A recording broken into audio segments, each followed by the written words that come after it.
untuk kelas E. Nah, baik, di sini saya akan menjelaskan tentang materi gerakan non-blok dan dampaknya terhadap dunia internasional. Latar belakang yang singkat. Gerakan non-blok (GNB) lahir pada tahun 1961 dalam konteks Perang Dingin ketika dunia terbelah menjadi dua. Blok besar, blok barat dipimpin Amerika Serikat, blok timur dipimpin oleh Uni Soviet. Negara-negara berkembang termasuk Indonesia, India, Mesir, Yugoslavia, dan Ghana tidak memihak secara militer maupun politik kepada salah satu blok tersebut. GNB bertujuan menjaga kemerdekaan politik, kedaulatan nasional, serta mendorong perdamaian dunia. Dampak gerak non-blok terhadap dunia internasional: merdeka ketegangan Perang Dingin. GNB menjadi kekuatan penyeimbang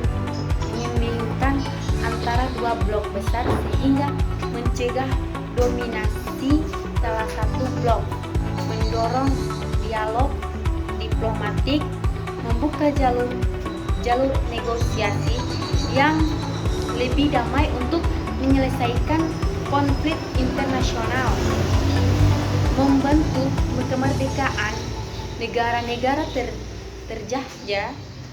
Banyak anggota GNB aktif mempromosikan dekolonisasi, mendukung perjuangan bangsa Afrika dan Asia yang masih dijajah, mendorong PBB menekankan negara kolonial untuk melepaskan wilayah jajahan.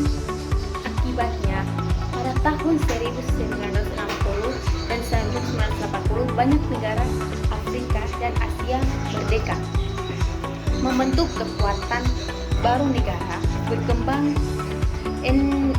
GNB memperkuat posisi negara miskin dan berkembang dalam percaturan internasional, terutama di PBB.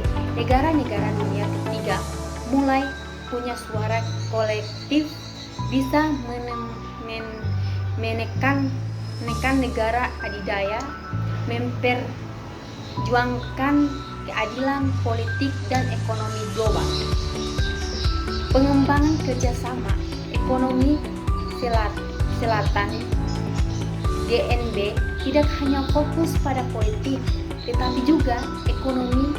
Mereka membangun kerjasama dalam perdagangan, teknologi,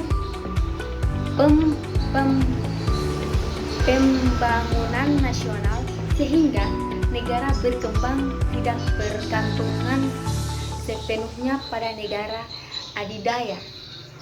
Mempromosikan gerakan anti-apartheid.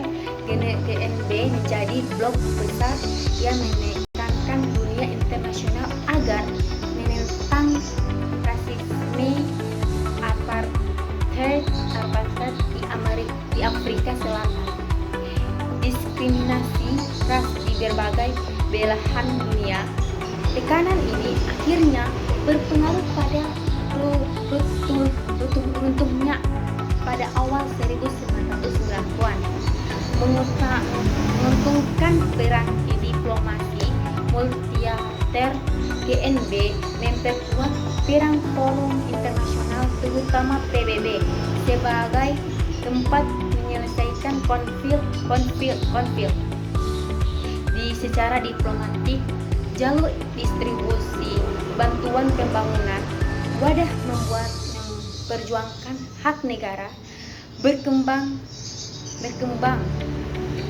Gerakan non-blok memberikan dampak besar pada dunia internasional pada masa perang dingin, yaitu menjadi penyimbangan dunia blok adidaya, mendukung memperjuangkan kemerdekaan negara-negara terjajah, menguntungkan suara negara berkembang di PBB, mengembangkan kerjasama ekonomi selatan,